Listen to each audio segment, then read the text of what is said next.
Shalom. Shalom. Selamat malam teman-teman semua. Puji Shalom. Tuhan, senang sekali berjumpa kembali dengan teman-teman semua. Siap memuji Tuhan? Siap. Yang siap memuji Tuhan boleh lihat tangannya di atas. Hai.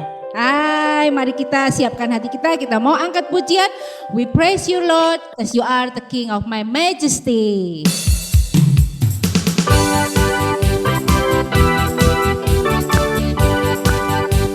Mari sama-sama yang di rumah kita katakan, you know that I love you. You know that I want you to know so much more than I have before.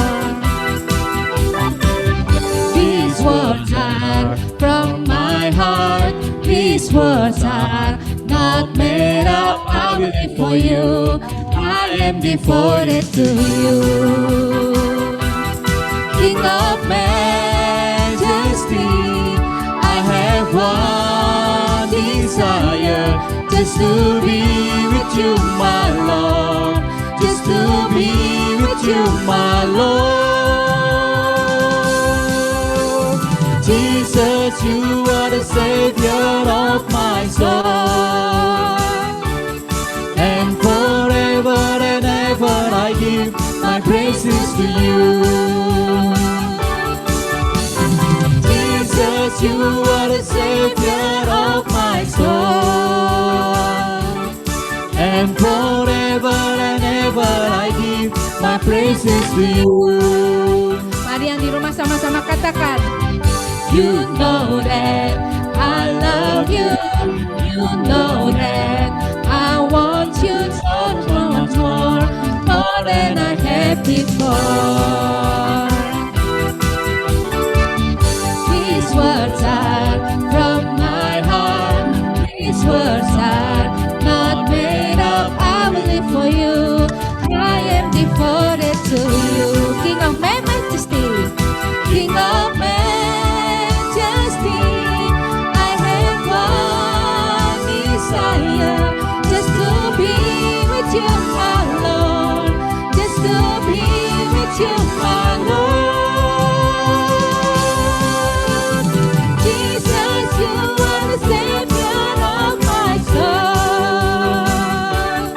And forever and ever I give my praises to you.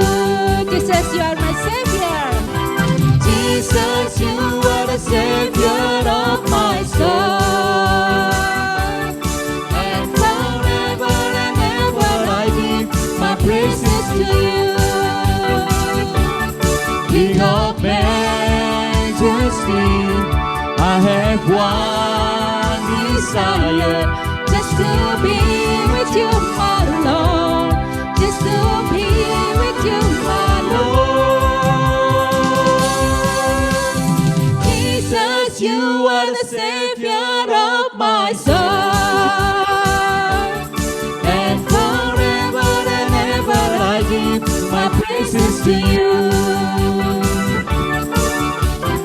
Jesus, you are the Savior of my soul. And forever and ever I give my praises to you. And forever and ever. And forever and ever I give. And forever and ever I give. And forever and ever I give my praises to you. Beri kemuliaan untuk Tuhan.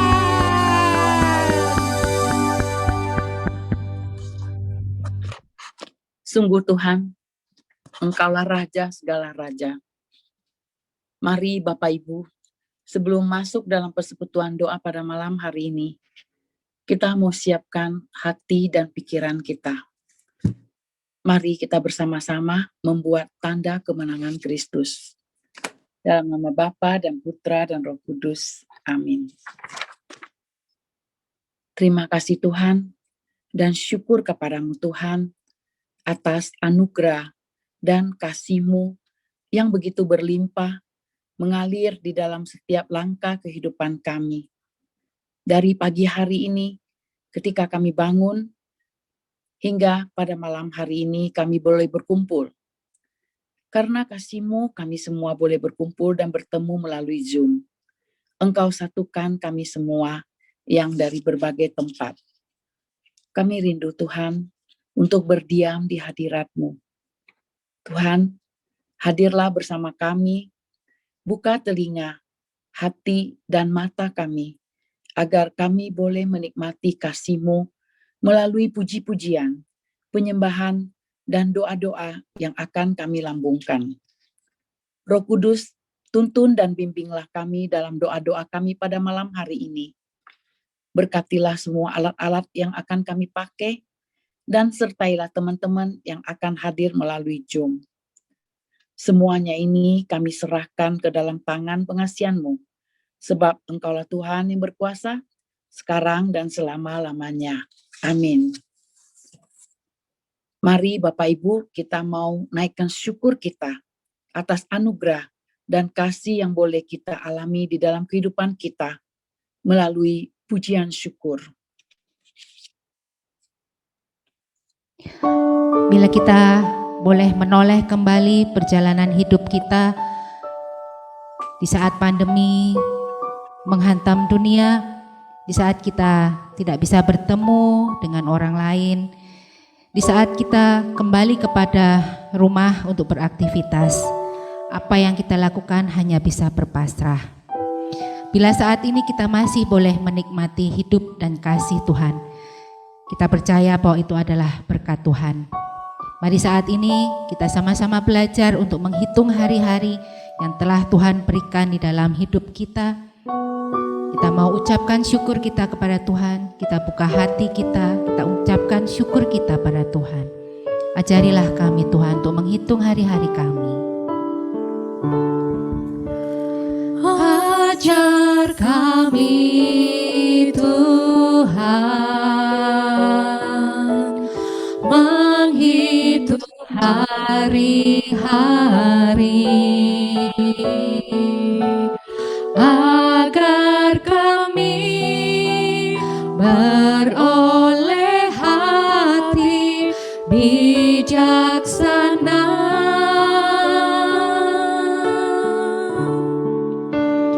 Ajar kami Bapa hidup dalam jalan-Mu, agar semua rencana-Mu digenapi. Mulialah nama-Mu Tuhan. Mulialah nama-Mu Tuhan,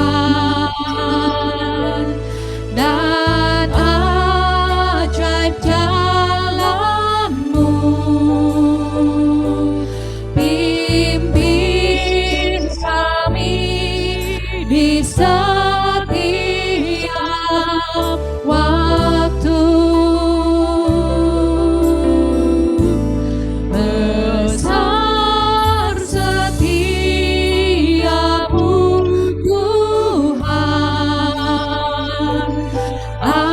agunglah karya-Mu. Yesus, kami bersyukur padamu. Mari Bapak Ibu, kita mau belajar untuk menghitung hari-hari kita, hari-hari yang telah Tuhan sediakan di dalam hidup kita.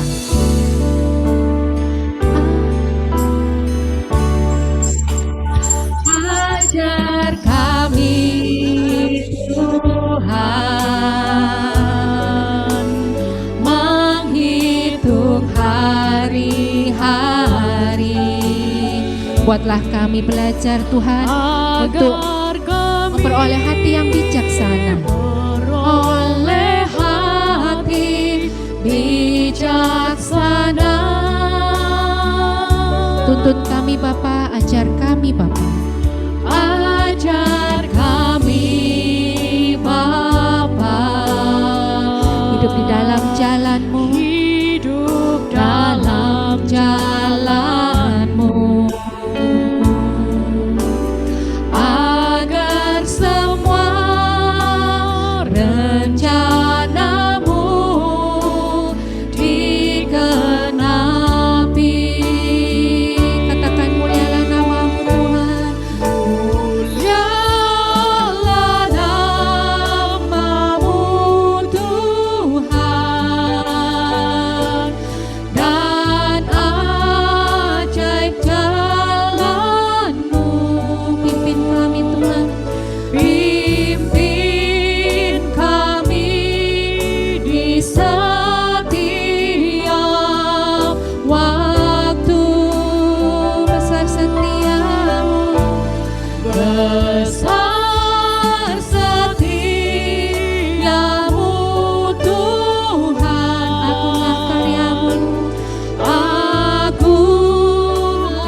Yesus, kami bersyukur kepadamu Tuhan atas setiap hari baru yang kau beri tambahkan di dalam hidup kami.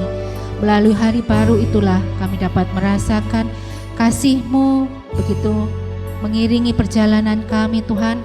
Memang tidak setiap hari dapat kami lalui dengan mudah. Terkadang banyak masalah yang mengiringi perjalanan kami sepanjang hari. Tapi kami tahu Tuhan, sebesar apapun masalah yang kami hadapi, kami memiliki Engkau. Engkau yang memiliki kekuatan yang jauh lebih besar dari setiap masalah yang kami hadapi. Ya Tuhan, jikalau saat ini kami masih memiliki suatu masalah yang belum mendapatkan jalan keluarnya, Tuhan, izinkanlah kami untuk mensyukuri masalah itu Tuhan. Kami percaya Tuhan, melalui masalah yang kami hadapi, itu mendidik kami untuk menjadi lebih dewasa, untuk lebih berpasrah hidup kami, menyerahkan hidup kami kepada Engkau. Tuhan, jika kalau boleh kami melihat ke belakang bahwa masa pandemi yang begitu menakutkan tidak terasa kami sudah lalui dalam 1 tahun ini. Kami percaya Tuhan, karena cinta-Mu yang begitu luar biasa kepada kami, itulah yang mengiringi kami sehingga sampai hari ini kami dapat berdiri tegak di atas kedua kaki kami.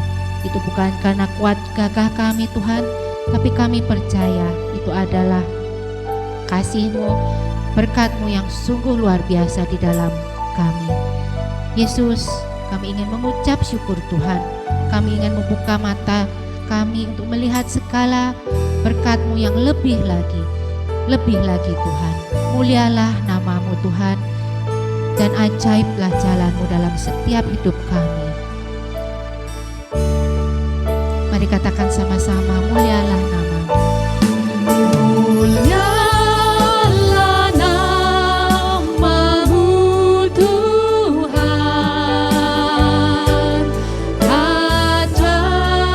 ajaib jalan-Mu. Pimpinlah kami Tuhan, pimpin kami di setiap waktu. Besar setiamu, besar setiamu Tuhan. Agunglah karya-Mu, agunglah karya-Mu. Yesus, kami bersyukur padamu. Yesus, kami bersyukur padamu. Yesus, kami bersyukur padamu. Inilah ucapan syukur kami Tuhan. Yesus, kami bersyukur padamu. Terima kasih Tuhan.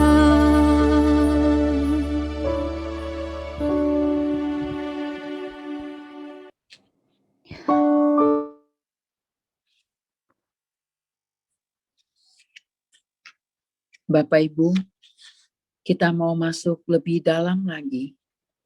Kita mau datang kepada Tuhan. Kita mau menyembah Dia, Sang Raja segala raja. Tuhan, buka hati kami Tuhan, agar kami boleh masuk ke hadirat-Mu.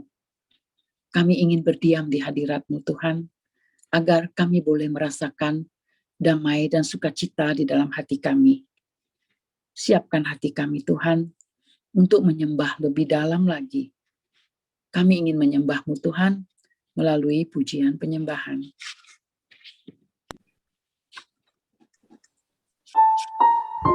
Mari saat ini kita siapkan hati kita mau masuk di dalam penyembahan. Kita mau nyatakan hormat kagum kita akan kebesaran Tuhan. Mari kita buka hati kita angkat tangan kita mau nyatakan kebesaran Tuhan di dalam diri kita. Tuhan yang selalu berjalan bersama kita di dalam suka dan duka. Nyatakan Kau sungguh indah tiada taranya.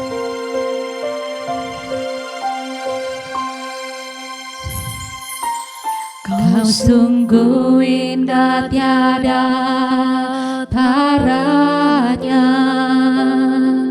sungguh mengagumkan, sungguh ajaib untuk dimengerti,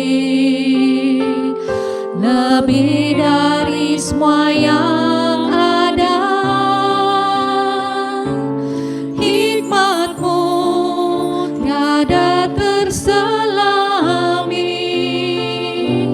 kasih-Mu dalam tak terduga. Kau sungguh indah tiada taranya, mulia dan berkuasa. Ku kagum hormat, ku kagum hormat akan Engkau, ku kagum hormat akan Engkau. Kau Allah yang layak dipuji, ku kagum akan Engkau. Mari kita masuk lebih dalam lagi. Kita mau nyatakan rasa kagum kita, hormat kita kepada Tuhan. Engkau yang sungguh indah tiada taranya, melukiskan kehidupan-Mu di dalam diri kami. Kau sungguh indah tiada taranya, sungguh mengagumkan,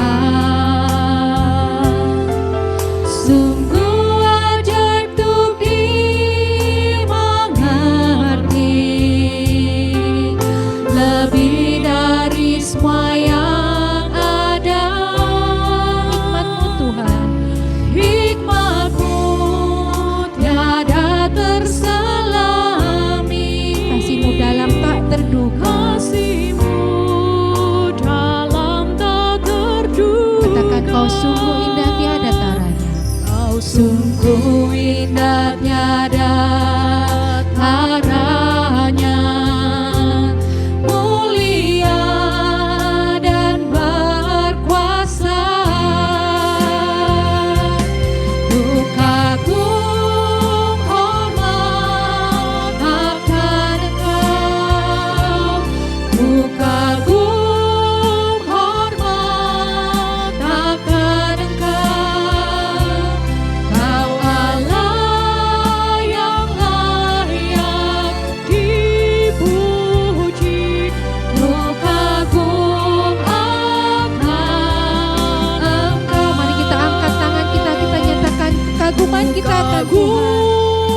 Tuhan yang sudah melalui bersama dengan kita segala badai kehidupan.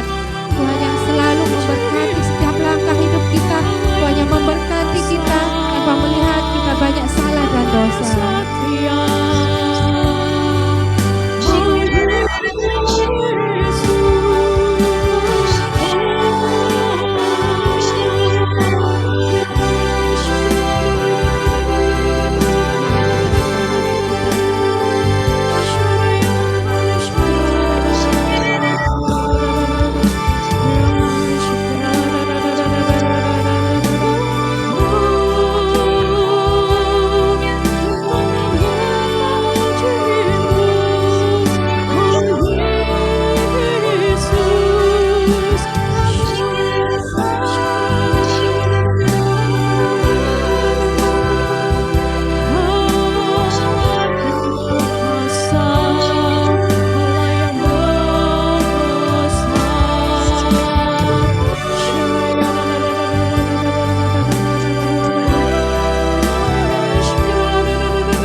Engkaulah Raja segala raja.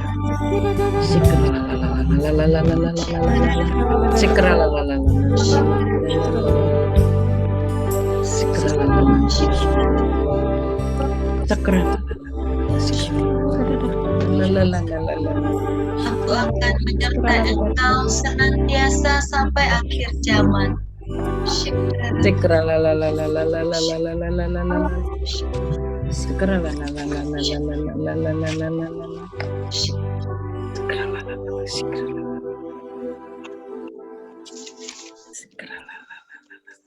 Segala kemuliaan hanya bagi-Mu Tuhan.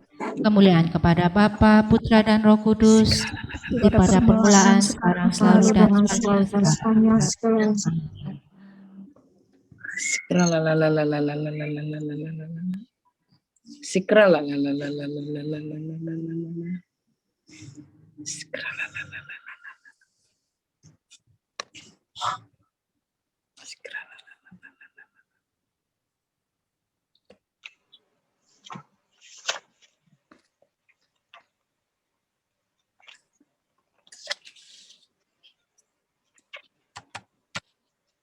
Kemuliaan kepada Bapa dan Putra dan Roh Kudus, seperti pada permulaan, sekarang, dan selama-lamanya. Amin. Oke. Boleh banyak yang tutup ini itunya, boleh dibuka videonya. Bolehkah dibuka videonya?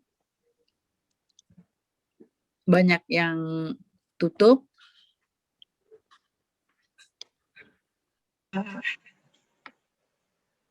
Oke, terima kasih. Terima kasih semua yang udah membuka videonya. Pertama-tama, sesuai dengan janji kami pada malam hari ini, yang akan membawa sharing adalah Ibu Mariaso dari Filipina. Kami sangat mohon maaf sekali. Tadi jam 6 lewat jam Indonesia sore, jam 6 lewat, Ibu Mariaso meng-WhatsApp suatu berita bahwa dia dari pagi muntaber, sehingga pada malam hari ini benar-benar dia dipaksakan pun nggak bisa. Dia sangat lemah, Dan bahan-bahannya semua itu sudah dikasih ke persekutuan doa. Jadi kami harapkan nggak kecewa ya. Kita ambil positif aja. Kemungkinan malam ini nggak tahu apa yang mau Tuhan buat untuk kita.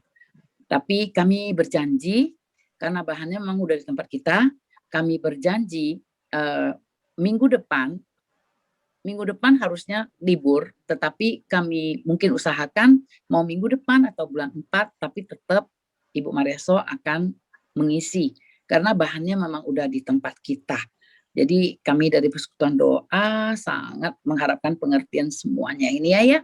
Jadi malam ini seperti yang kita udah siapkan, Bapak Ibu, pada malam hari ini juga telah hadir bersama dengan kita seorang ibu muda yang berdomisili di Sambas di Borneo. Ibu muda ini akan berbagi cerita hal-hal kecil yang telah dilakukan di lingkungan kecil dia di Sambas sana. Waktu itu mungkin udah mulai sebelum pandemi, tetapi ketika masa pandemi dia baru menyadari bahwa oh, hal kecil ini ternyata bermanfaat sekali. Mari kita persiapkan telinga kita untuk mendengar ya. Dan saya persilakan Ana. Ana boleh memperkenalkan diri sedikit. Baik. Terima kasih Ibu Mary. Terima kasih buat semuanya dan selamat malam buat Bapak, Ibu, dan teman-teman yang hadir pada malam hari ini di Zoom. Ya, sebelumnya kalau misalnya ada masalah dengan suara atau apapun boleh tulis di chat ya. Kalau misalnya ada itu gangguan. Baiklah, sebelumnya mungkin teman-teman di PDKK sebagian pasti udah kenal saya. Tapi mungkin di PDKK banyak teman-teman yang baru juga yang belum kenal, jadi saya akan memperkenalkan diri lagi. Saya Ana, asalnya bisa dibilang dari Batam juga. Nah, saya aktif di Paroki Santo Petrus itu sekitar tahun 2005 sampai 2012. Saya waktu itu bekerja di Panitia Pembangunan Gereja Santo Petrus selama 4 tahun, jadi sampai selesai, puji Tuhan bisa sampai selesai menunaikan amanah kepada mendiang Bapak Ketua Pembangunan, yakni Bapak Linus Yeo, dan selama 4 tahun itu juga bekerja bersama Bu Mary ya, saya jadi operator semua panitia, dan 1 tahun absen dari paroki setelah pembangunan gereja selesai dan diresmikan. 1 tahun bekerja di tempat lain, kemudian dipanggil lagi selama 2 tahun saya bekerja di paroki untuk bagian keuangannya. Nah, setelah 2 tahun, karena saya ada rencana menikah, ada tawaran pekerjaan di tempat lain, di bidang pendidikan, saya ambil, dan sambil saya mempersiapkan pernikahan. Tahun 2013, Februari, saya meninggalkan Batam, saya menuju Kalimantan Barat, tempat calon suami saya, karena kami akan mempersiapkan pernikahan. Jadi kami menjalani semua proses untuk pernikahan secara Katolik. Semuatan lah, karena saya juga udah terbiasa di paroki dengan semua aturan gereja, ya pasti udah paham, jadi mudah aja menjalaninya.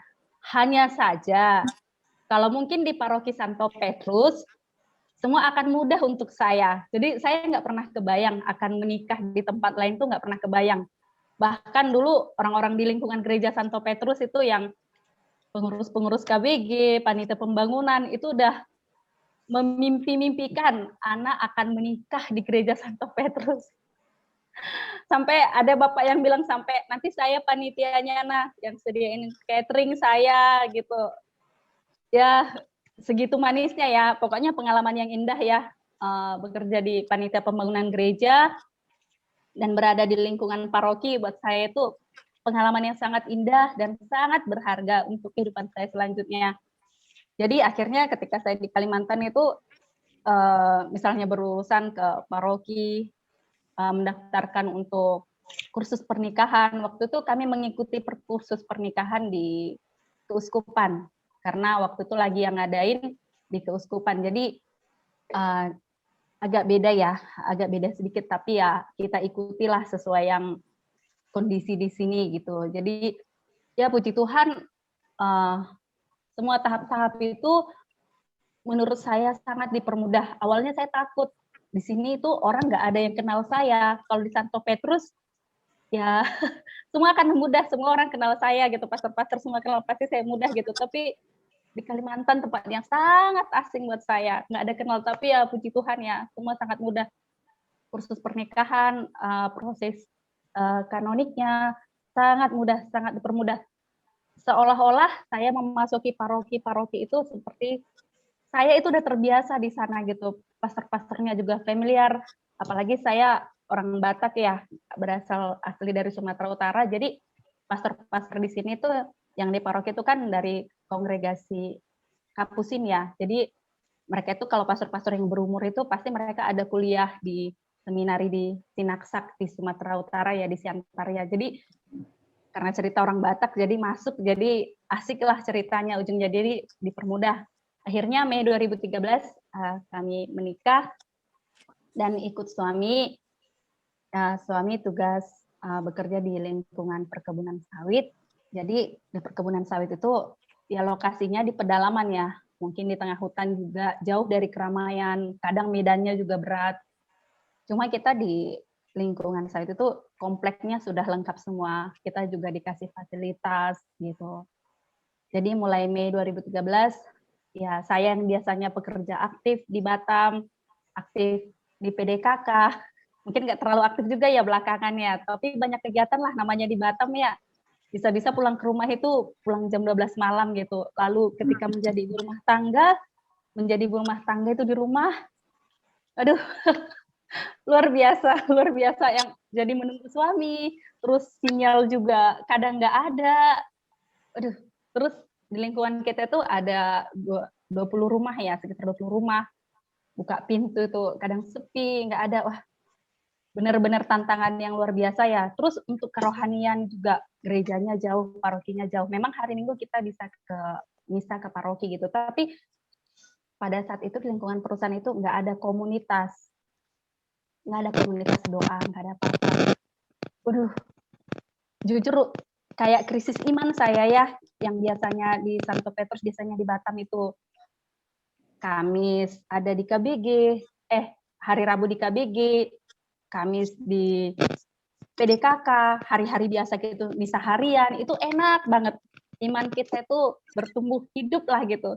Sekalinya langsung jadi rumah tangga itu, misa cuma setiap hari Minggu aja, aduh gitu, luar biasa sekali. Makanya saya mikir, aduh gimana nih ya, kayaknya saya nggak bisa kayak gini. Jadi untungnya sih Tuhan waktu itu ngejawab pergumulan saya ya. Waktu itu lagi bulan Mei, jadi ada satu pemuda di lingkungan itu yang orang asli sini lokal. Waktu itu bulan Mei, bulan Rosario. Jadi kebetulan ada satu anak buah suami saya datang ke rumah. Dia ngeliat saya berdoa Rosario kan. Ibu doa Rosario ya? Iya. Ibu Katolik katanya. Saya bilang iya. Terus lalu si anak buah bapak itu bilang, di sana Bu ada teman saya, dia Katolik juga. Dia Rosario loh sendirian di rumah. Wow, dalam hati saya senang banget gitu kan. Ada teman Katolik gitu. Terus dia kenalin dong, akhirnya anak buah itu kenalin kita gitu. Namanya Pak Dedi ya. Jadi kenalan, lalu ujungnya, kita sama-sama Katolik gitu kan. Ujungnya kita yuk bikin Rosario. Saya tanya-tanya, banyak nggak kita Katolik di sini gitu. Ternyata di lingkungan perusahaan itu ada sekitar 30 kakak.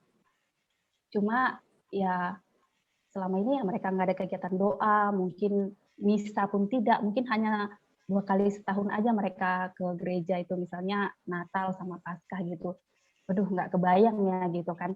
Akhirnya bertepatan dengan Mei, bulan Maria, ya udah pada saat itu juga kita mulai doa Rosario gitu, doa Rosario di rumah-rumah secara bergantian. Puji Tuhan, udah senang sekali. Selesai Rosario, selanjutnya ya doa lingkungan lah seperti biasa. Dan waktu itu membentuk komunitas itu saya dapat cikal bakal dari CVV ya. Waktu itu saya ada hubungi CVV, saya ceritain kondisi di sini gimana. Waktu itu CVV ada bantu saya ada sumbangan dana lah. Jadi dana itu saya pakai untuk beli buku doaku. Kalau kita di Batam pakai puji syukur ya. Kalau di Kalimantan Barat itu kalau masih pedalaman pakai doaku. Kalau di keuskupan atau paroki-paroki pakai mada bakti gitu. Jadi waktu itu saya belilah dengan dana dari CVV, saya belilah buku doaku itu ada 5, terus sisanya saya beli juga papan tulis untuk mengajar anak-anak karena saya juga sedikit prihatin dengan kondisi pendidikan anak-anak. Jadi waktu itu ya dengan modal, karena saya juga baru menikah ya waktu itu, jadi dana juga agak kurang, jadi nggak bisa berbuat banyak. Jadi untung ada CVV yang membantu waktu itu, ya dimulailah komunitas kita itu gitu. Dan udah berjalan, ya akhirnya pelayanan umat juga kita jalankan, misalnya ada yang mau rehab perkawinan, ada yang mau baptis, semua kita urus.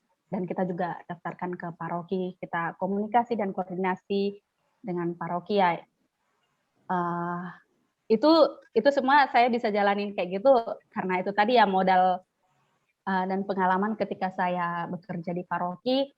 Memang waktu di paroki saya itu menghandle keuangan, tapi hari-hari kita bicara, misalnya mungkin masih ingat dengan Mas Yus ya, jadi saya sering ketemu kasus apa gitu, kita sering diskusi, jadi sedikit banyaknya saya tahu apa yang dikerjakan Mas Justinus yang di bagian administrasi gereja gitu kan, saya juga sedikit tahu. Jadi untuk aturan gereja, misalnya masalah pernikahan, masalah-masalah umat tuh ya sedikit udah bisa inilah kita pecahkan, tinggal kita komunikasi dan koordinasi ke pastor gitu. Puji Tuhan itu udah bisa berjalan semua. Akhirnya tiba kita ke itu ya, belum, sebelum pandemi, pelayanan itu ya, misalnya ketika saya hamil atau melahirkan, ya mungkin saya harus vakum, tapi puji Tuhan teman-teman tetap berjalan, dan kadang juga kami kena mutasi ke tempat lain, gitu kan, tapi ya komunitas itu udah hidup, dan di tempat lain pun, di tempat itu, di setiap tempat yang baru, kita akan selalu adakan komunitas-komunitas doa gitu. Oke, dan ketika kami kembali lagi ke tempat yang baru, dimutasi lagi ke tempat yang kami pertama pun, ya kita tinggal melanjutkan ya. Oke, Mas Berto boleh kasih slide-nya?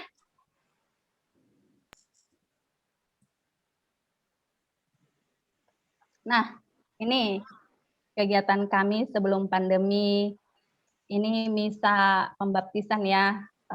Mungkin teman-teman kalau dibandingkan dengan di Batam pasti sangat berbeda gitu, tapi inilah sebisanya yang kita buat gitu. Yang pasti semuanya udah koordinasi dengan pastor gitu ya. Jadi ya sangat berbeda sekali dengan tempat kita. Oke, ini baptis bayi yang diadakan di rumah kami. Ini bersama dengan Pastor Firminus. Pastor Firminus ini masih ada hubungan keluarga, keponakan dengan Ibu siapa ya, istrinya Pak Thomas Nugroho. Ibu Mary bisa ingat kan? Ibu Maggie. Ibu Maggie. Ini masih ada hubungan sepupuan sama Pastor Firminus ini. Nah, terus kita ngobrol-ngobrol. Ya, ini beliau ini sepupunya Ibu Maggie. Oke, next Mas Berto. Habis misa sebelum pandemi.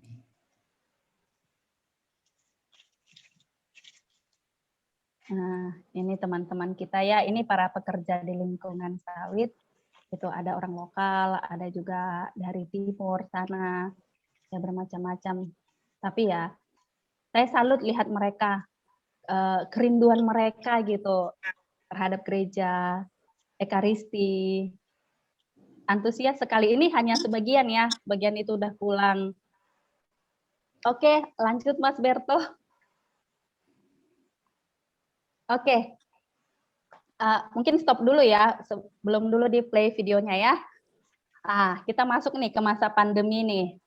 Ternyata yang menantang, yang bisa membuat krisis iman selain pindah dari tempat, dari paroki yang sangat aktif ke pedalaman, ternyata dalam kehidupan masih ada yang lagi lebih bikin krisis iman, yang lebih menantang buat pertumbuhan iman kita, yakni masa pandemi gitu. Jadi masa pandemi itu benar-benar ya, pasti awal-awal semua takut, mau bergerak, mau keluar rumah aja takut gitu.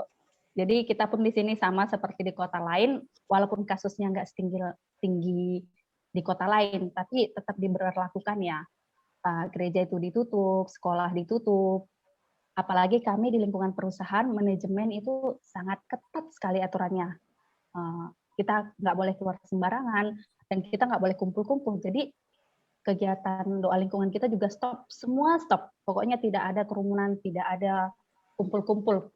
Kita aja yang ibu-ibu komplek yang biasanya ngumpul sekali seminggu, misalnya arisan gitu, itu pun tidak boleh karena kebetulan suami saya menjadi pimpinan ya, jadi otomatis kita harus pelaksana utama dari setiap aturan gitu.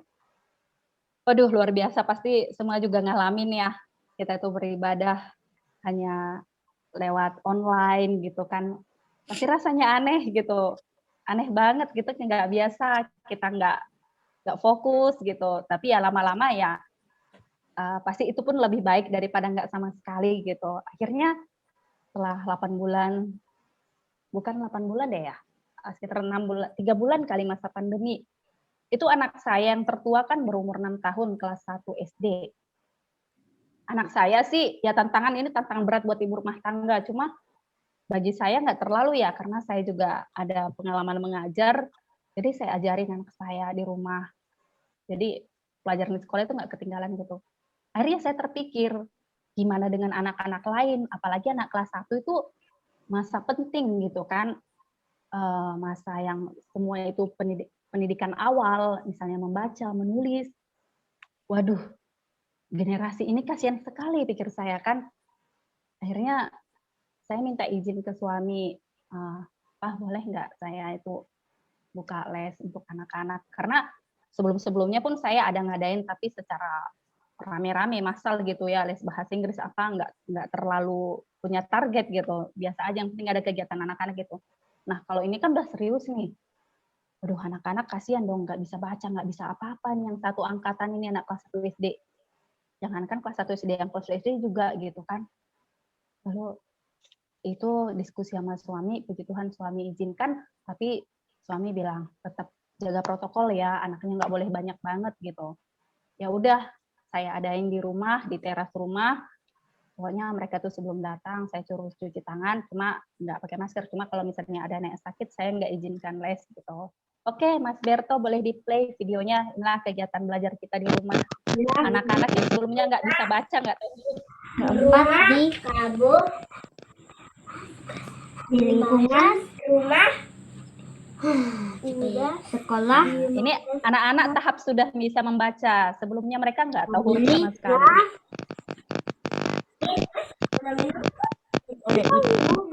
Nih, di bawah. Simpan di bawah, ayo minum. Oke, minum.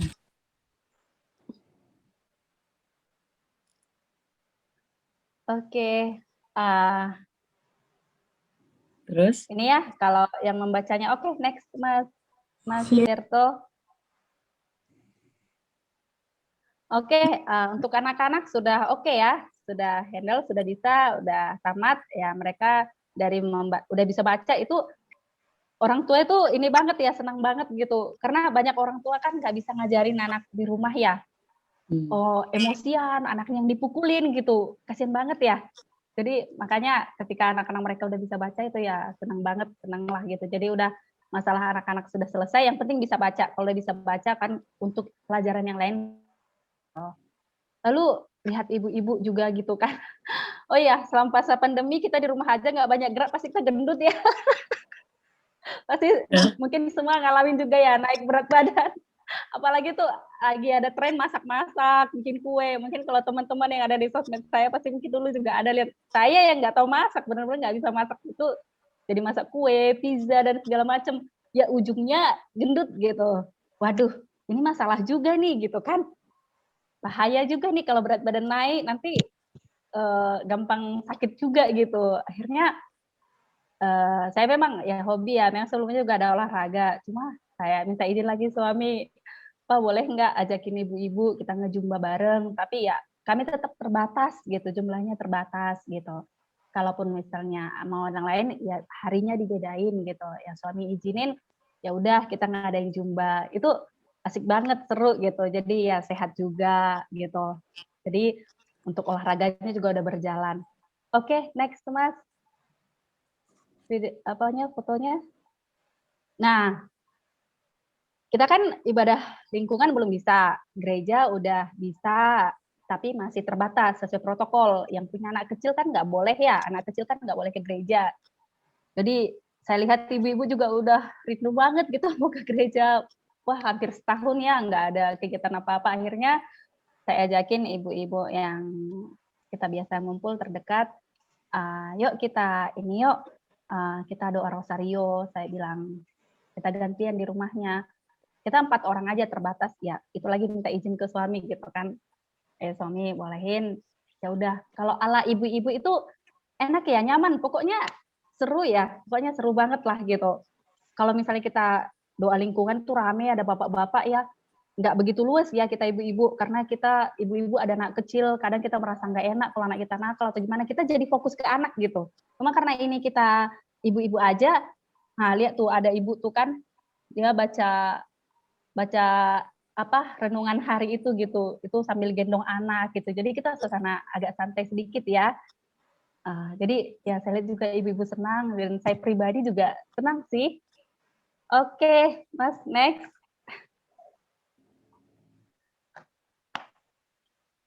Oke, ini kegiatan belajar anak di rumah ya. Oke lah, itu ya kegiatan kita mengisi masa pandemi yang mana kita nggak bisa banyak keluar, kita nggak bisa jalan-jalan, nggak bisa ini, terus anak-anak juga nggak bisa sekolah, tapi ya kita adakan kegiatan-kegiatan untuk mengatasi masalah-masalah, misalnya masalah berat badan, kita olahraga, masalah anak-anak yang nggak bisa sekolah, nggak bisa baca, kita adain les gitu. Terus yang ibu-ibu yang nggak bisa ke gereja, kita adain doa, kita bentuk komunitas kecil gitu. Dan itulah semua kegiatan kita mengisi masa pandemi ini. Sebenarnya masih ada sih yang lain kayak berkebun-kebun gitu, cuma kebetulan saya nggak ada fotonya.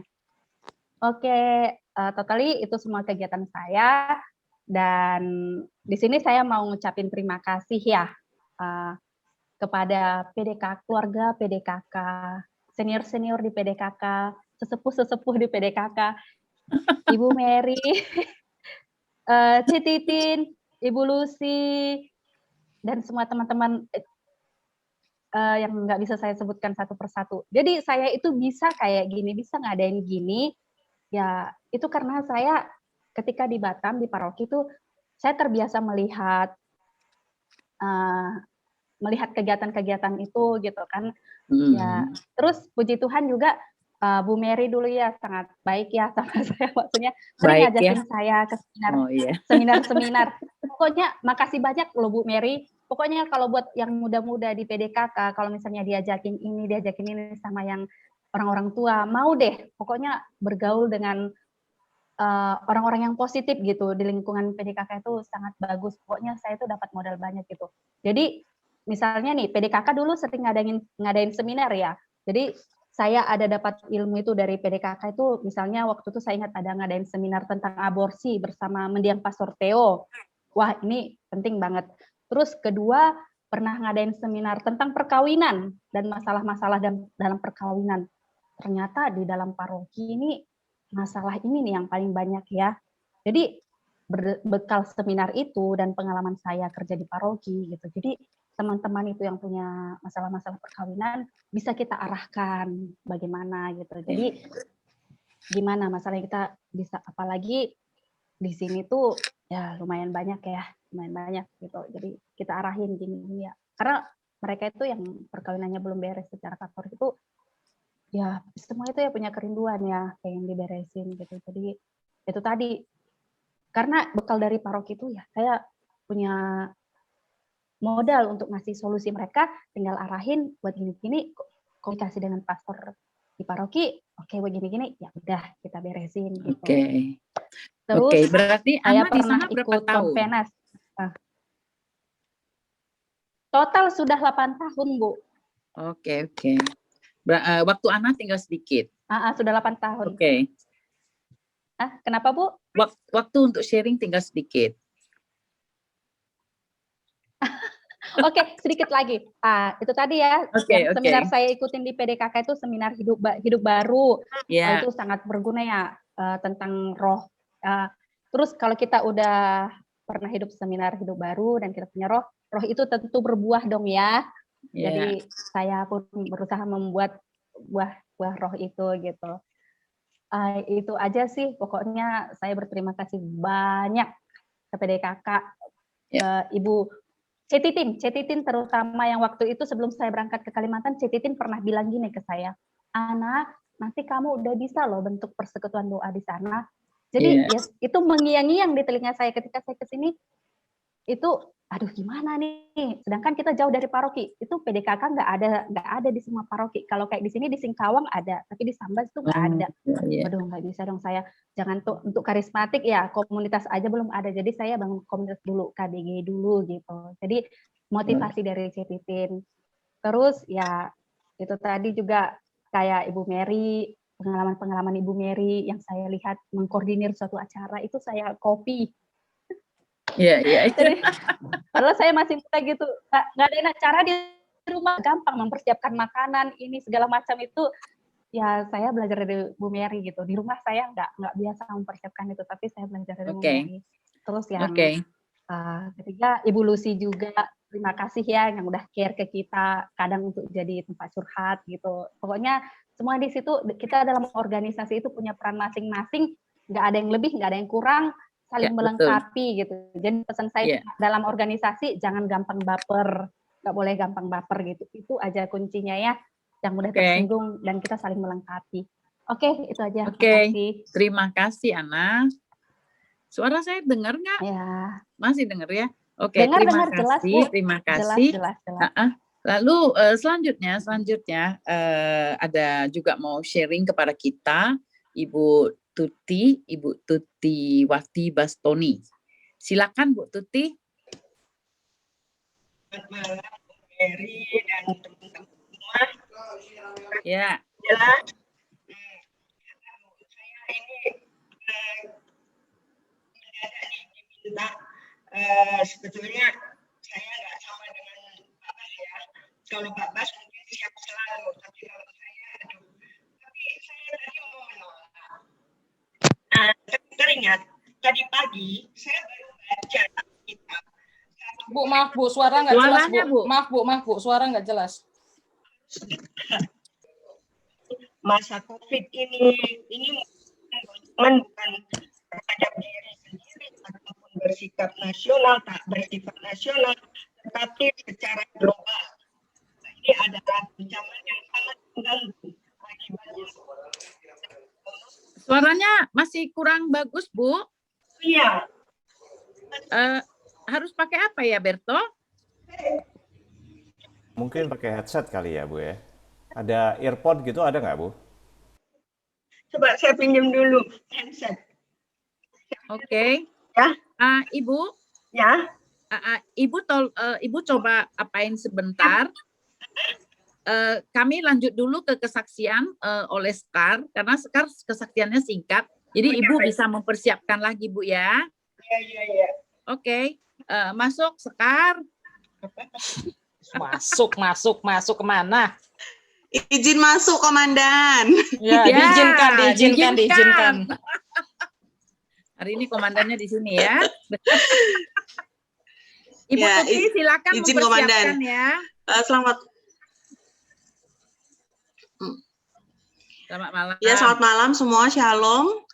Shalom. Perkenalkan, nama saya Sekar. Iya. Udah kenal. Jadi saya mau cerita sedikit tentang secercah kebahagiaan, bukan secercah ya, ini sebongkah kebahagiaan di masa pandemi. Jadi pandemi adalah situasi yang sulit bagi kami dan keluarga, terutama keluarga besar suami, karena mereka di Bali dan bekerja di pariwisata itu benar-benar kasihan sekali situasinya. Tapi kami begitu bersyukur di Batam ini masih diberi pekerjaan keluarga besar juga masih diberi kesehatan, bagaimanapun caranya untuk bertahan hidup. Jadi 2 ini yang kita jaga, bahwa kita masih ada kerja, masih sehat, masih bisa survive, dan yang nggak ada sih keluarga besar yang sampai terkena COVID.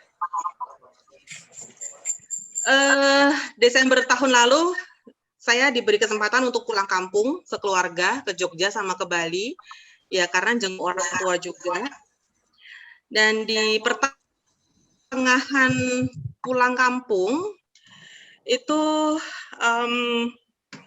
ada masalah di kerjaannya suami, di kerjaan Gordon, di mana dia sudah menyatakan satu statement kalau ini jalan harus kalau ini jadi jalan dia untuk tidak dipertahankan di kantor, nggak apa-apa ya. Oh ya udah, nggak apa-apa. Yang penting kamu sudah lakukan yang terbaik. Intinya pandemi ini juga ngajarin kita untuk jadi orang yang ikhlas, yang kuat gitu. Kalau memang harus kehilangan pekerjaan ya sudah, nggak apa-apa. Dia ngajakin saya sembahyang di satu tempat namanya Ganjuran. Jadi kita sembahyang di Ganjuran, dia minta jalan yang terbaik untuk pekerjaan dia, memang tujuannya itu sama 7 kali, berarti sama dengan 7 tahun kita ke Ganjuran, itu kita berdua mendoakan hal yang sama, untuk diberi satu lagi rezeki, satu lagi omongan, satu lagi aja Tuhan, kalau kita boleh minta, dan kalau boleh lagi minta juga cowok, tapi apapun itu terserah monggo. Yang penting kita berharap satu lagi. Ya udah kita pulang ke rumah, terus minggu depannya kita balik ke Batam. Itu saya sehari setelah saya pulang kampung saya demam seminggu. Saya nggak kerja. Saya demam seminggu, saya udah minum Panadol, saya udah minum Neosep. Terakhir ada satu istri teman, istri teman kita PD ini, dia bilang coba tes pack. Akhirnya saya tes pack dan hasilnya itu bikin saya termenung di kamar mandi mungkin ada setengah. Jadi di masa yang sulit, di masa kita cuma mikir bertahan hidup untuk keluarga besar, Tuhan ngasih berkah yang kita nggak sangka. Jadi seneng banget. Jadi seneng ya, kehapus semua lah yang kita alami, yang kita lalui, yang susah sedih ini hilang semua sama berkat yang benar-benar kita pengenin itu dari anak yang kedua itu umur 2 tahun ya. Jadi itulah kebahagiaan kami di masa pandemi. Karena pandemi juga kita banyakkan di rumah, nggak ada kegiatan. Jadi ya itu buahnya biasanya ya. Senin, Selasa, Rabu kan ada aja. Jadi hikmah work from home itu juga salah satunya. Jadi gitu teman-teman, terima kasih. Terima kasih. Bagus sekali ya. Jadi mengambil jadi positif ya, positif. Sepertinya Ibu Bastoni udah siap, Bu. Udah mulai. Ibu udah siap? Bu Tuti udah siap? Bu Tuti udah siap? Oke. Selama pandemi, di awal-awal pandemi saya sangat marah sekali. Saya sangat marah sekali dengan keadaan pandemi ini. Ada 1 bulan, 2 bulan saya marah sekali. Lalu dalam berjalannya waktu, ternyata sampai hari ini, kalau di-reflect ke belakang, ternyata banyak sekali justru mendapat anugerah, mendapat kebaikan daripada yang jelek gitu. Bu Tuti belum lagi ya? Nah, kemana nih si Ibu, hilang pula. Oke, tadi itu harusnya saya itu udah mau absen PDK. Oh, udah ada. Ya, ternyata ada. Ya, baik. Waktunya mungkin nanti nggak sempat ya. Nggak apa-apa, Ibu bicara aja dulu. Jadi tadinya kan saya mau menolak nih. Ya. Maaf, jadi apabila yang saya sampaikan malam ini agak amburadul. Tapi saya tadi pagi membaca dalam Alkitab 1 Korintus 19 ayat 6 bahwa celakalah kamu, ini ringkasnya, celakalah kamu jika kamu tidak memberitakan Injil. Jelas ya? Bu, jelas ya suaranya. Nah, jadi dengan malam ini yang mendadak langsung ditelepon, saya teringat dengan ayat itu, jadi saya langsung terima aja. Iya, bergema ya. Suaranya bergema, Bu? Enggak. Lanjut aja. Baik. Jadi ini saya ambil temanya dalam kehidupan tentang permasalahan itu. Dalam kehidupan yang saya ambil ini dengan istilah goncangan dalam hidup kita.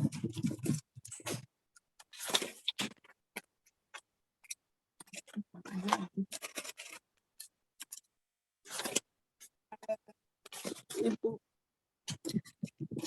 Dalam kehidupan kita pasti pernah mengalami masalah-masalah sejak dari kecil, kita sakit, sekarang ini pandemi mengakibatkan masalah dalam kehidupan kita, terjadi dalam bidang perekonomian, terus juga dalam masalah alam karena ada masalah-masalah seperti banjir dan sebagainya. Juga masalah dalam hidup rumah tangga. Jadi dari ini pengalaman ini akan saya sharingkan, saya kaitkan dengan bacaan dalam Markus bab 4 ayat 35 sampai 41. Saya mohon dari Bu Lucy untuk membacakannya.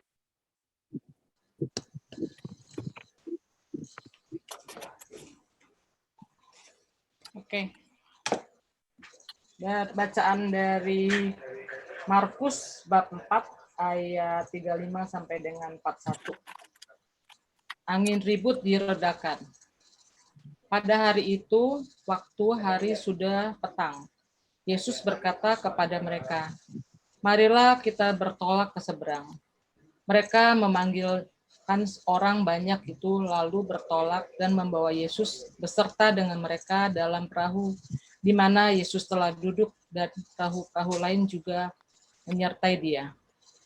Lalu mengamuklah taufan yang sangat dahsyat dan ombak menyembur masuk ke dalam perahu, sehingga perahu itu mulai penuh dengan air. Pada waktu itu Yesus sedang tidur di buritan di sebuah tilam. Maka murid-muridnya membangunkan dia dan berkata kepadanya, "Guru, engkau tidak peduli kalau kita binasa." Ia pun bangun, menghadik angin itu, dan berkata kepada danau itu, "Diam, tenanglah."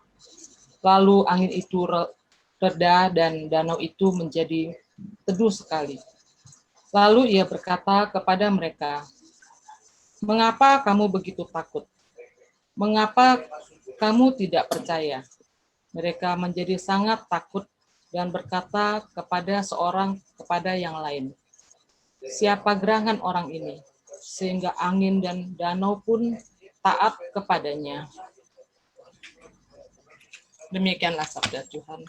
Terima kasih Bu Lucy.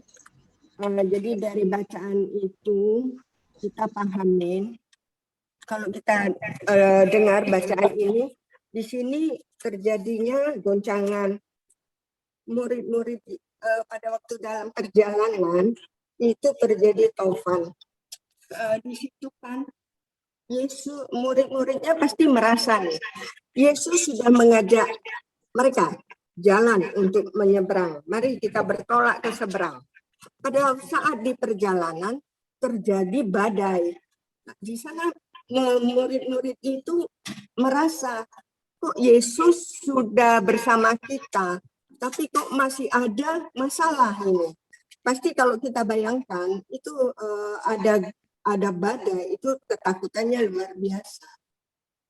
Goncangan itu bisa terjadi, jadi kalau kita mengalaminya, itu bisa terjadi karena kesalahan kita, Bisa itu Tuhan mau memakai kita atau juga Tuhan mau melatih kita. Dari sharing saya, pengalaman pribadi saya pada tahun 2013, saya mengalami kena sakit kanker. Di sana saya merefleksikan sendiri, kenapa hal itu terjadi. Pada awalnya saya rasanya tuh tidak terima, saya merasa apa sih salah saya Tuhan?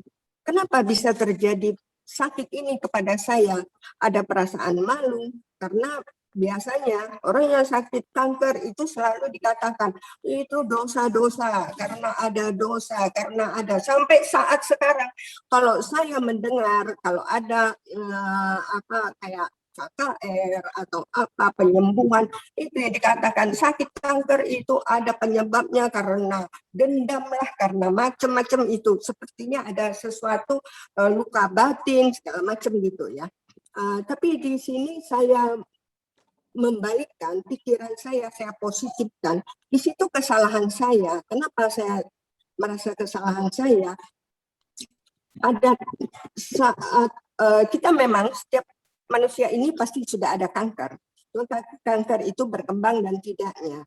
Saya merasa kesalahan saya selama saya di Batam. Saya itu kalau mengendarai mobil dalam keadaan panas, kerja pagi antar anak sekolah, jam panas-panas gitu saya pergi keluar untuk jemput. Memang anak saya juga waktu itu manja, nggak mau dipakai antar jemputan, pasti saya yang jemput sekolah. Keadaan dalam panas-panas begitu, AC selalu saya semprotkan ke muka. Nah, pada saat sekarang ini baru saya menyadari bahwa itulah juga salah satu penyebab kanker. Jadi kita nggak bisa menghirup udara langsung dari AC gitu, apalagi disemprotkan ke muka. Itu kesalahan saya ya. Kemudian juga bisa Tuhan mau memakai kita. Balik lagi saya merasakan, oh ini jangan sakitnya ini baru sekarang ya saya merasakan Tuhan mau memakai saya. Kenapa? Pada saat setelah saya sembuh pengobatan, banyak yang menelpon saya, minta sharing, minta pengalaman, berbagi, bukan saja di Batam, tapi di Jakarta ada, dari Kalimantan, dari Manado, mereka dapat info dari perawat dari rumah sakit RSCM gitu, di mana tempat saya berobat. Nggak tahu bisa ini kan, kasih referensinya ke saya. Di situ saya merasa saya dipakai Tuhan.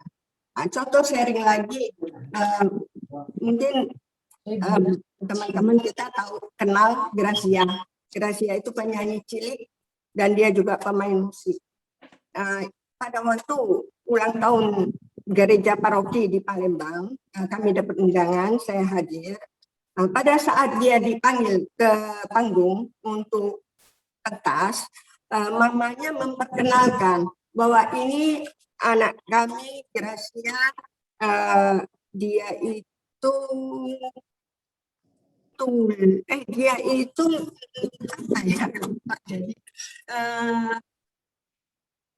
apa ya, jadi buta, ya dia buta, dikenalkan oleh mamanya di atas panggung, ini Gracia anak saya sejak lahir buta, mengalami kebutaan. Dia udah di atas panggung, tiba-tiba dia menangis, dia teriak, dia tidak mau tampil, dia tidak mau menyanyi dan tidak mau main piano ya. Kemudian dibujuk-bujuk panitia, masih tetap nggak mau, dibawa ke belakang panggung, diisi dengan acara lain. Tiba-tiba setelah itu mungkin dibujuk gimana, dia naik ke panggung, kemudian dia bermain. Di sini hikmatnya bahwa dia diberikan, dia mengalami kebutaan, tetapi dia dipakai Tuhan untuk memberikan pelayanan, untuk memuji-muji Tuhan.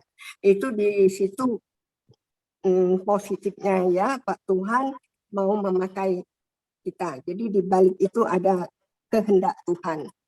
Kemudian juga bisa kejadian-kejadian atau masalah-masalah yang kita alami itu merupakan Tuhan mau melatih kita. Ya, kalau kita ini kan pada waktu dalam perjalanan ke seberang bersama Tuhan Yesus, di sana terjadi goncangan kan. Kalau dibaca dalam ayat 40, Yesus berkata kepada mereka, mengapa kamu begitu takut? Itu kan, mengapa kamu begitu takut? Nah, di sini menyatakan bahwa Yesus mau melatih kita. Yesus mau melatih kita. Jadi Yesus mengizinkan goncangan itu terjadi supaya murid-murid itu percaya, gitu ya. Di sini juga saya sharingkan juga pengalaman saya dalam masa COVID. Masa COVID ini juga Tuhan memberikan petunjuk bagi saya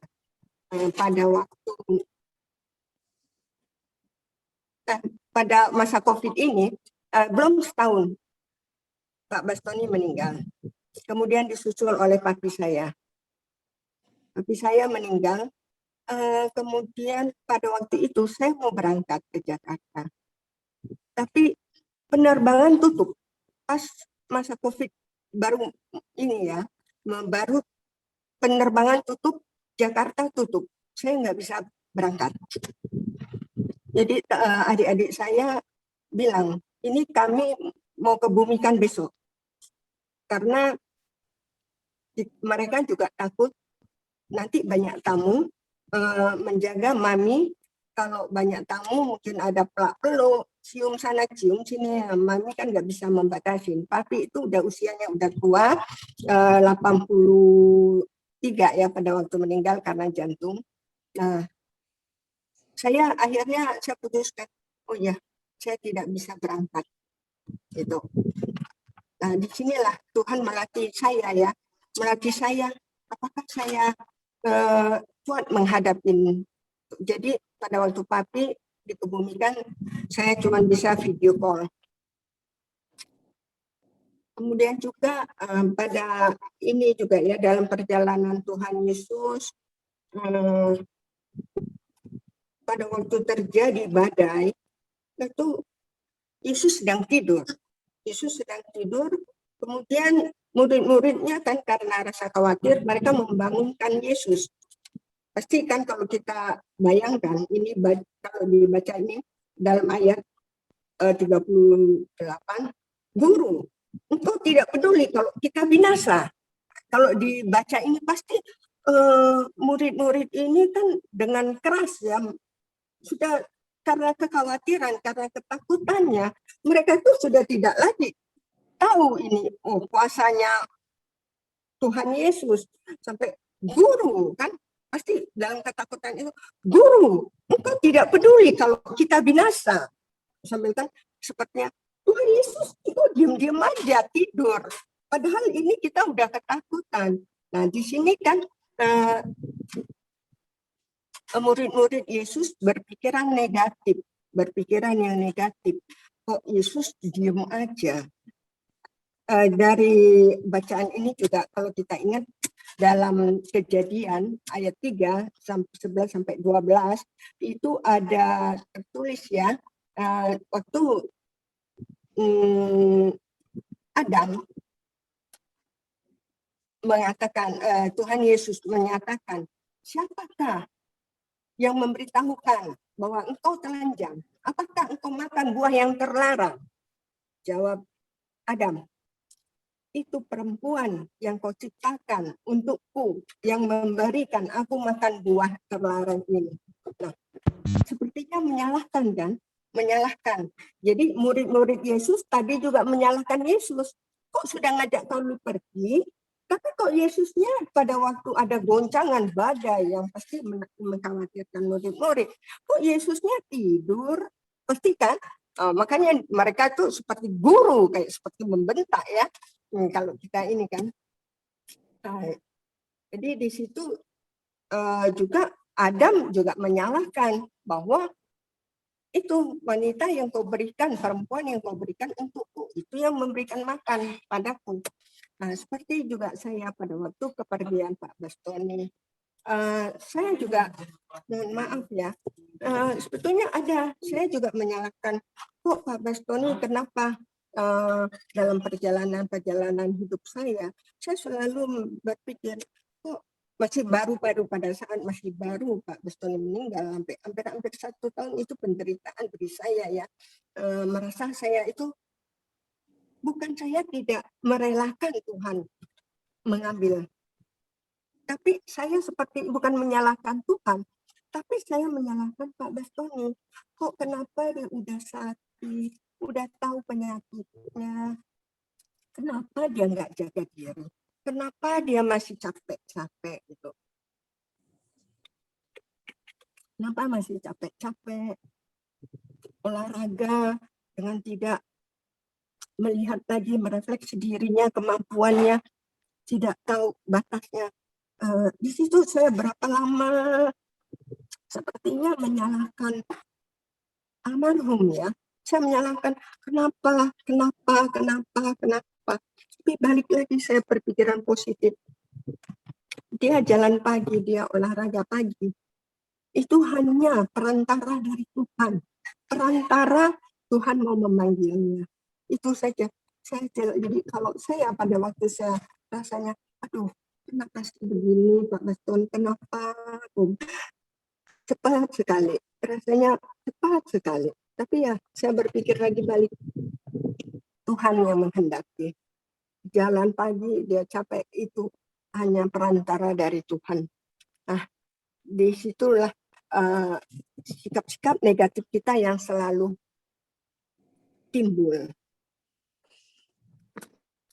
Udah gitu kan kita juga harus menanamkan kuasa Tuhan. Nah, inilah yang tadi saya bilang, kuasa Tuhan. Baliknya, oh ini kuasa Tuhan. Tuhan mau mengambil almarhum. Ya memang ini kuasanya.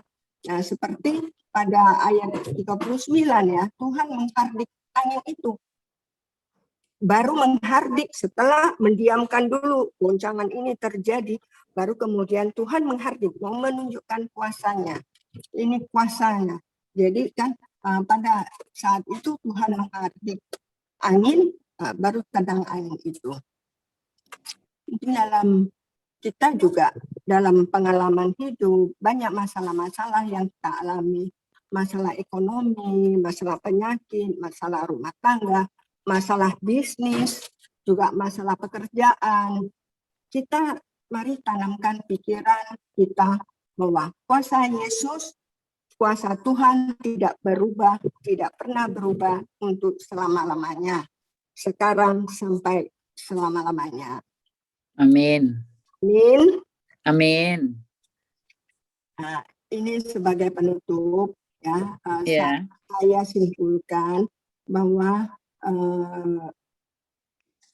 saat kita menghadapi masalah-masalah, hendaklah kita menyadari bahwa bersama Yesus bukan berarti kita bebas dari masalah. Bersama Yesus pasti ada masalah. Bisa ada masalah. Sudah banyak berdoa, ada masalah timbul. Semakin mendekatkan diri kepada Tuhan, semakin banyak masalah. Itu yang saya alami. Semakin saya berdoa, Tuhan berikan saya kesabaran. Tapi pada saat itu timbul ada suatu masalah yang membuat saya tidak bisa menahan emosi. Kemudian kedua, kita harus memiliki sikap yang benar. Tidak berpikir negatif. Seperti yang saya sampaikan tadi, kita selalu ada masalah apa, kita menyalahkan orang lain, menyalahkan si ini, seperti Adam, menyalahkan Hawa, perempuan yang sepertinya menyalahkan Tuhan. Itu perempuan yang kau berikan kepadaku sebagai pendampingku. Di situ berpikiran negatif, menyalahkan orang lain ya. Nah, kemudian juga yang ketiga dalam rangkuman ini, bahwa kita harus meyakini bahwa kuasa Tuhan itu tidak pernah berubah. Itu saja, demikian, terima kasih. Dan Terima kasih. Kalau yang saya sampaikan ini amburadul karena mendadak, ya Tuhan Yesus menyertai kita semua. Amin. Amin. Terima kasih, Bu. Dan ya malam ini memang begitu adanya. Karena kita juga mengalami sesuatu lalu kita balikkan bahwa oh ini tetap harus jalan. Terima kasih Ana, terima kasih Sekar, dan juga terima kasih Bu Tuti atas kebersamaan pada malam hari ini. Mari Bapak Ibu, saat ini kita mau memberikan yang terbaik sebagai persembahan kasih dari kita. Kasih dari Tuhan yang telah kita terima dari Tuhan, seperti air sungai yang selalu mengalir dalam kehidupan kita. Adapun tanda kasih bisa kita berikan melalui rekening PD PKK yang nanti akan kami tayangkan dengan dibarengi dengan lagu persembahan. Mari kita mau memberikan bagian kita yang terbaik untuk pekerjaan Tuhan, karena kita semua menyadari bahwa kehidupan yang saat ini kita miliki itu adalah kesempatan yang Tuhan berikan. Mari sama-sama kita iringi persembahan kita dengan lagu Hidup Ini Adalah Kesempatan. Hidup ini adalah kesempatan. Hidup ini untuk melayani Tuhan. Jangan sia-siakan waktu yang Tuhan beri. Hidup ini harus jadi berkat. Katakan, hidup ini adalah kesempatan. Hidup ini adalah kesempatan. Hidup ini untuk melayani Tuhan. Untuk melayani Tuhan. Jangan sia-siakan waktu yang Tuhan beri. Hidup ini harus jadi berkat. Tuhan, pakailah hidupku.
Bu Mer, masih itu mute deh.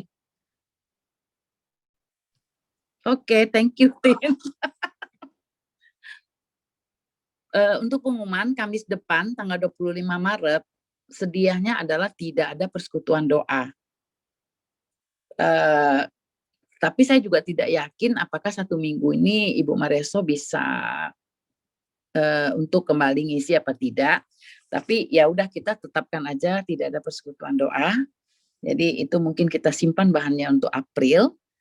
Maka supaya tidak ketinggalan info, silakan kita semua mungkin sudah sebagian udah follow ya, udah follow medsosnya PDKK yang udah tertera di layar, di Facebook, Instagram, atau YouTube.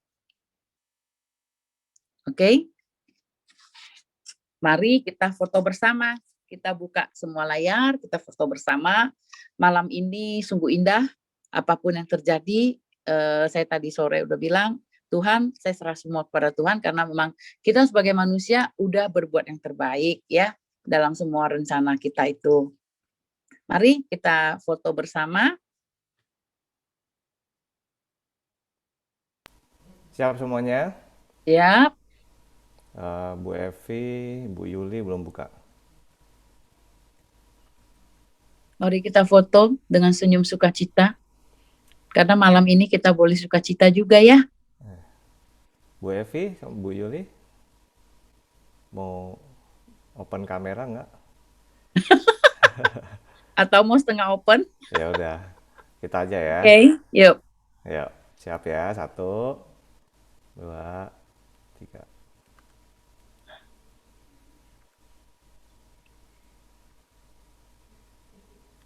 Oke, makasih. Udah Berto? Udah. Terima kasih Berto.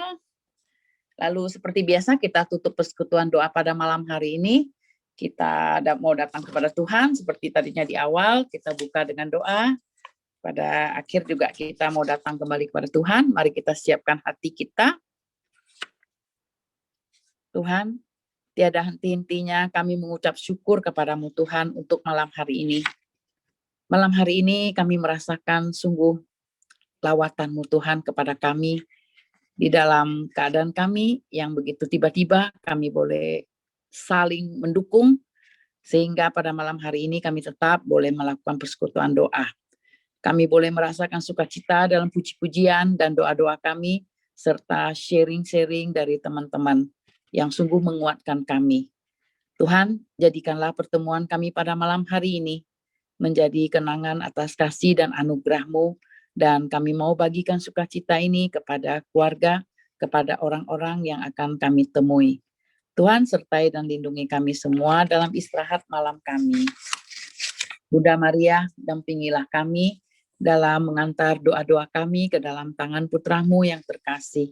Salam Maria, penuh rahmat Tuhan sertamu, terpujilah engkau di antara wanita, dan terpujilah buah tubuhmu Yesus. Santa Maria, Bunda Allah, doakanlah kami yang berdosa ini sekarang dan waktu kami mati. Amin. Kemuliaan kepada Bapa dan Putra dan Roh Kudus, seperti pada permulaan, sekarang, dan selama-lamanya. Amin. Dalam nama Bapa dan Putra dan Roh Kudus. Amin. All for Jesus. All for Jesus. Oh, for Jesus. All for Jesus. Terima kasih. Kita mau tutup dengan lagu penutup. Malam. Terima kasih untuk teman-teman semua yang hadir pada malam hari ini. Mari kita tutup acara kita pada malam hari ini dengan hati yang girang, sekirang semua kembang yang bernyanyi riang. Ayo yang di rumah, kita mau angkat tangan kita mau tebarkan senyum kita katakan bahwa semua kembang bernyanyi senang. Amin.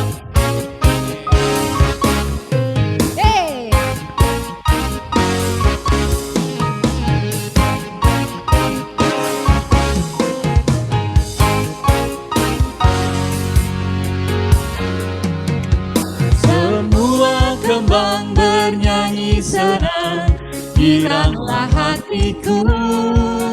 Pun rumput serta bernyanyi senang, Tuhanlah sumber sukaku.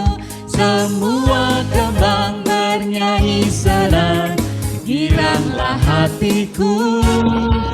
Pun rumput serta bernyanyi senang, Tuhanlah sumber sukaku. Semua jalan di dunia ke surga mengantarmu, dan desiran angin ria ke surya membawamu. Sama-sama katakan. Semua kembang bernyanyi senang, giranglah hatiku. Pun rumput serta bernyanyi senang, Tuhanlah sumber sukaku. Di semua lorong bumi hadirlah sahabatmu, perhatian dari kawan membangkitkan kasihmu. Mari semua yang di rumah. Semua kembang bernyanyi senang, giranglah hatiku. Pun rumput serta bernyanyi senang, Tuhanlah sumber sukaku. Semua kembang bernyanyi senang, giranglah hatiku. Pun rumput serta bernyanyi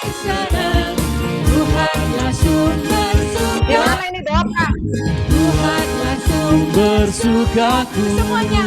Tuhanlah sumber sukaku.